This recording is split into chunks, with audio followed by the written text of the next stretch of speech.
Assalamualaikum warahmatullahi wabarakatuh. Perkenalkan, nama saya Doriana Siregar dengan NIM 2015014, Prodi Perbankan Syariah, dosen pengampu Tentio Soeharto MH.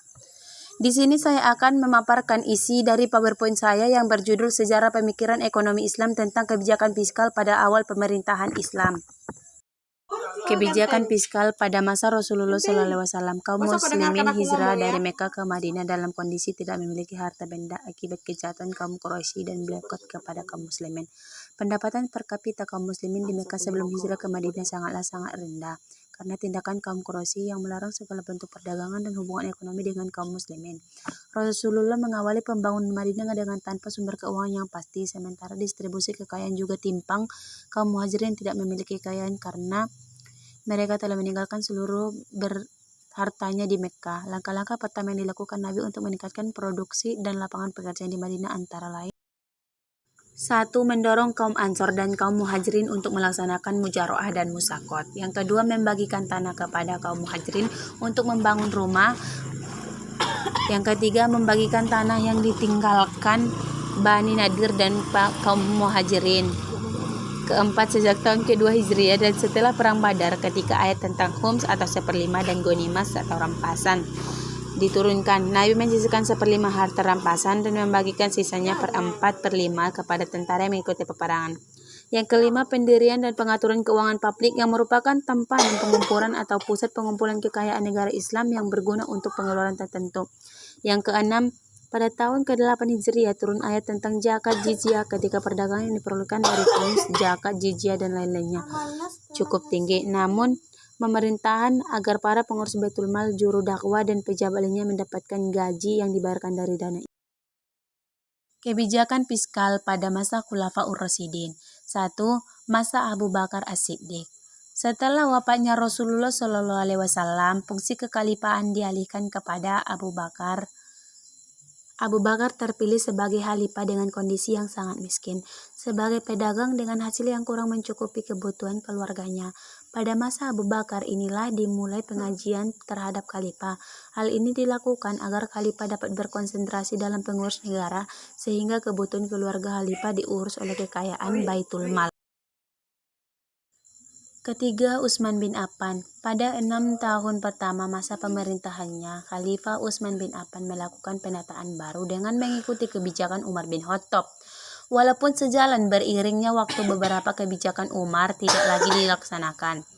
Faktor-faktor produksi yang selama ini dikuasai oleh negara menjadi milik individu, sehingga hal ini banyak melahirkan tuan-tuan tanah, dan hal ini pun mengubah sistem sumber pendapatan negara. Hal yang cukup baik dari pemerintahan Utsman adalah tidak mengambil upah dari kantornya. Justru ia turut membantu beban pemerintah. Hal ini dilakukan melihat latar belakangnya sebagai seorang pengusaha sukses ketika itu. Masa Umar bin Khattab. Umar menjalankan pemerintahannya setelah Abu Bakar hanyalah selama 10 tahun. Akan tetapi, kebijakan perekonomian yang ditempuh telah memiliki dampak dan pengaruh yang cukup signifikan terhadap kemajuan perekonomian umat. Umar telah meletakkan dasar-dasar perekonomian yang cukup kuat dengan berdasarkan kepada keadilan dan kebersamaan. Pada masa pemerintahan Khalifah Umar bin Khattab, sumber pendapatan negara bertambah dengan adanya sistem sewa tetap, karena adanya kebijakan pemerintah yang menguasai faktor-faktor produksi seperti tanah, tenaga kerja, dan lainnya tidak lagi menjadi milik individu. B. Zakat.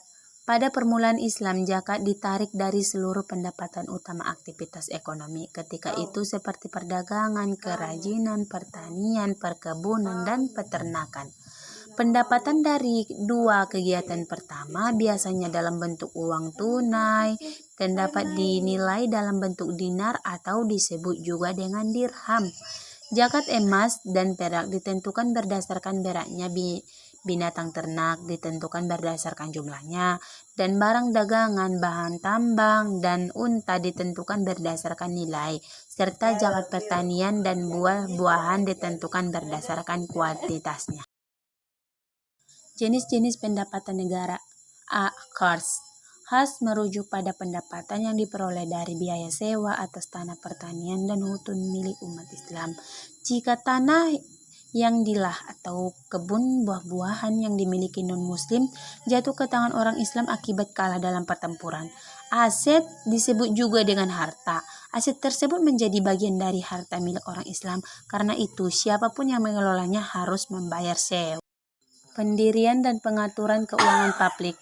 Keuangan publik Islam adalah sebuah konsep keuangan yang berasaskan Islam, yang mana dengan penanaman nilai religius akan berdampak pada nilai positif.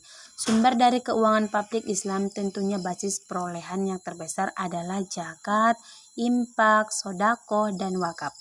Pengelolaan keuangan publik oleh pemerintah sangat penting mengingat tingkat kesejahteraan di Indonesia masih rendah, karena masih banyak kemiskinan dengan tingkat kepenuhan kebutuhan rendah, korupsi yang terjadi di setiap bidang pemerintahan, distribusi pendapatan yang tidak merata, pertumbuhan ekonomi rendah, dan sebagainya. Kondisi geografis Kota Madinah. Secara geografis, Kota Madinah terletak antara 39 sampai 40 derajat garis bujur timur dan 24 sampai 25 garis lintang utara. Letaknya di antara tinggi Nejd dan daerah pantai Timamah, setinggi 660 meter di atas permukaan air laut.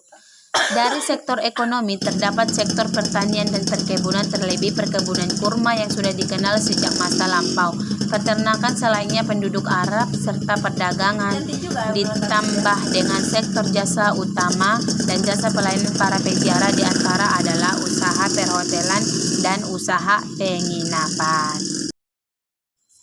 Tujuan kebijakan fiskal. Kebijakan fiskal memiliki tujuan utama yaitu untuk menentukan arah, tujuan, sasaran, serta prioritas dari pembangunan nasional dan pertumbuhan ekonomi suatu negara dan bangsanya.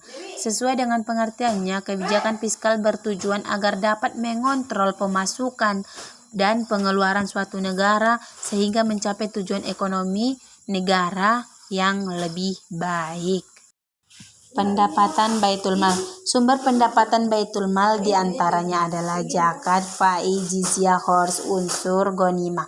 Harta warisan orang yang tidak memiliki ahli waris, barang tambang, harta sub'ah, wakaf, harta yang ditinggal lari oleh pemiliknya, dan harta orang murtad.